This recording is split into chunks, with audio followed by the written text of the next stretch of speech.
Supreme કોર્ટે કીધું કે 2 મહિનામાં દિલ્હીમાં પકડી લેવા જોઈએ, આ મુદ્દે આવું થવું જોઈએ, શું કહો છો? એની એ લોકોએ તો કહ્યું છે, છૂટ તો આપી છે કે ખવડાવો તમે, ત્યાં સુધી તો સુપ્રીમ કોર્ટે તો એમનું છે જ ને કાયદો. અને બીજું તો શું કે અમારે લગભગ ગઈ ફેબ્રુઆરીમાં અમારે ડી બ્લોકમાં હું રહું છું, ડી બ્લોકમાં ત્યાં આગળ નાના 4 બચ્ચા થયા હતા. હવે એ લોકોની કાળજી રાખવી આપણી ફરજમાં છે કે નથી? અમે લોકો એને થોડું દૂધ કે એવું કંઈક આપતા હતા. એમાં અમારો ડી બ્લોકમાં આખી બધી ખબર નહીં આખી સોસાયટી જે 4-5 બ્લોક છે એ બધા ભેગા થઈને રાત્રે મારા ઘરે આવીને ધમાલ કરી. અમે 2 હસબન્ડ વાઈફ બેકલા છીએ, આટલા સિનિયર સિટીઝન, બરાબર. આજે ભાઈ જે આ સોસાયટીના મેનેજર એ આખી પોલીસ, મેં આખી પોલીસને બોલાવી. એક ડોગીના નીચે આખી રીસા નીચે ગાડી નીચે કૂતરું આવી ગયું, નીચે નાનું બચ્ચું, અને એને કશું જણાવ્યું નહીં. કૂતરા પકડી લેવાથી સમાધાન થઈ શકે એવું લાગે છે? લાગે ખરું. ચોક્કસ. તમારું શું માનવું છે? જાય તો કોઈ સવાલ જ નથી. ના બહુ ફેર પડે.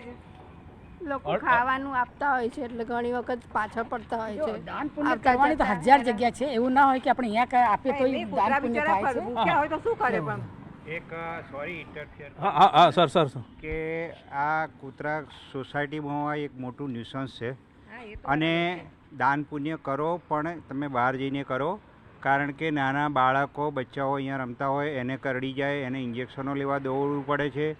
એટલું જ નહીં, દાદરા ઉપર ચડીને બધાના ઘર આગળ ગંદકી કરે છે, લેટ્રિન કરે છે. એ સાફ સૂફી કરવા માટે બધા આસનિયાઓ બી ફેંકી દેવા પડે છે. અને એક કૂતરું ભસે તો 12 કૂતરા એક સામટા રાત્રે 1થી માંડીને 3 સુધી બસ કરે, લોકોની ઊંઘ પણ ખરાબ કરે છે. અને હું એવું માનું છું કે સિક્યોરિટી બી એટલી એલર્ટ હોવી જોઈએ. દિલ્હીમાં નિર્ણય કર્યો છે, એવો નિર્ણય આપણો થવો જોઈએ. 101% થવો જ જોઈએ. અને લોકો જે અહીંયા એમને પોષે છે ખાવાનું આપવાનું, કે એ બિલકુલ બંધ જ કરી દેવું જોઈએ. અહીં ખાવા જ નહીં મળે તો આવશે ક્યાંથી? વસ્તી વધવાની છે ક્યાંથી? તમે એને પોષો છો એટલે એ તમને સામે પડે છે. અને આ પાળવા જેવા કૂતરા છે તો તમે ઘરમાં રાખો ને. આ બહારના કૂતરા, રખડતા કૂતરા લાવી અને ન્યુસન્સ ઊભું કરવું એ સમાજ માટે બહુ તકલીફવાળું કામ છે. અને ઘણી બધી સોસાયટીઓ મેં જોઈ છે, ઘણા ફ્લેટો જોયા છે જ્યાં 23 ફ્લેટો આખા હોય, ત્યાં પણ આવું કૂતરાનું ન્યુસન્સ નથી જેટલું આ સર્જન ટાવરમાં છે.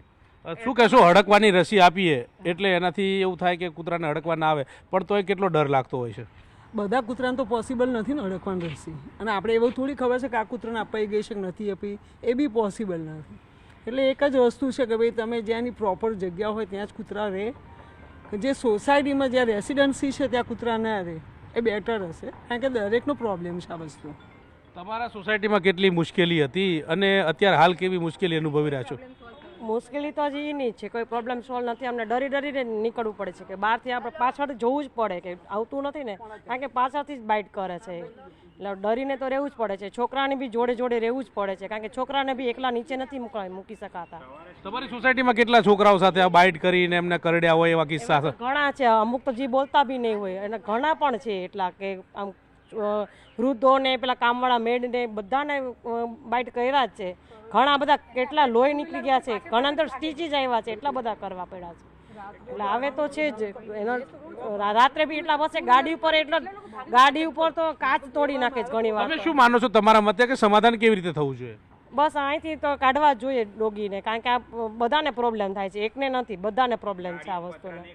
ચોક્કસથી તો સ્થાનિક લોકો જે છે તે સુપ્રીમ કોર્ટે જે પ્રકારે દિલ્હીમાં નિર્ણય કર્યો છે તે પ્રકારનો નિર્ણય અમદાવાદમાં પણ થવો જોઈએ. અમદાવાદની વાસીઓ જે છે તે પણ કૂતરાઓથી પરેશાન છે, શ્વાનથી પરેશાન છે, અને તે મુદ્દે નિરાકરણ આવે તે પ્રકારની વાત તેમના મુખેથી સાંભળવા મળી રહી છે. કે હરીશ શર્મા સાથે ગૌતમ શ્રીમાળી, ન્યૂઝ 18 ગુજરાતી, અમદાવાદ. અત્યારે આ જે સ્ટેટમેન્ટ બહાર આવ્યું છે એના હિસાબે અત્યારે બહુ જ લોકો એનિમલ્સને મારી રહ્યા છે, રિલોકેટ કરી રહ્યા છે, અને અત્યારે જે ડોગ બાઇટ્સના કેસીસ થઈ રહ્યા છે એના મેજર ઇશ્યુઝ આપણે જ છીએ. રેબિસ છે ને એને વાયરલથી થાય છે, એમાં ડોગ્સનો કંટ્રોલ નથી હોતો. પણ દરેક ડોગ્સને રેબિસ હોય એવું નથી હોતું, અને અમુક ડોગ્સ બાઇટ કરે છે. અમે એગ્રી કરીએ છીએ. તો એના રીઝન્સ છે, કેમ કે મોટી જે બિલ્ડિંગ્સ બની કે હાઈ રાઇઝ બંગલોઝ બની ગયા કે બિલ્ડિંગ્સ બની ગઈ, ત્યાંથી ડોગ્સને એ લોકો રિમૂવલ કરે છે. સ્પેશિયલ પૈસા આપીને કેચર્સને બોલાવીને લોકો રિમૂવ કરે છે. હવે એ એવા એરિયામાં મૂકે છે જ્યાં આગળ ગરીબ વર્ગ અથવા મધ્યમ વર્ગ રહેતો હોય, એટલે દરેક ડોગ્સની ટેરેટરી હોય. એટલે કેવું થાય છે કે જ્યારે બીજા ડોગ્સ ત્યાં શિફ્ટ થાય એટલે ટેરેટોરિયલ વોર થાય, એટલે એ ઝઘડા થાય, એમાં ડોગ બાઇટ થઈ જાય. એમાં કોઈક વખત આપણે આવી થઈએ તો એ ડોગ બાઇટ રેબિસથી થયું એવું નથી. ભારતમાં વર્ષમાં જેટલા એક્સિડન્ટ્સથી મોત થાય છે, જેટલા કેન્સરથી મોત થાય છે, જેટલા એર પોલ્યુશન્સથી મોત થાય છે, એના પ્રમાણમાં તો ભારતમાં ફક્ત 6,000 જેવો આંકડો એપ્રોક્સ હું કહું છું કે 6,000 જેટલા જ રેબિશથી મોત થાય છે. અત્યારે જે માનનીય સુપ્રીમ કોર્ટે ચુકાદો આપ્યો છે કે રેબિશથી ડોગ્સ મરી ગયું, સુમો મોટો જે બહાર પાડ્યું છે એ તમને તમારો પક્ષ મૂકવાનો મોકો જ નથી આપતા, કેમ કે એ લોકો એવું કહી દીધું કે તમે કન્ટેમ્પ ઓફ કોર્ટ કરી રહ્યા છો. તો દરેકનો પક્ષ સાંભળવો જરૂરી છે.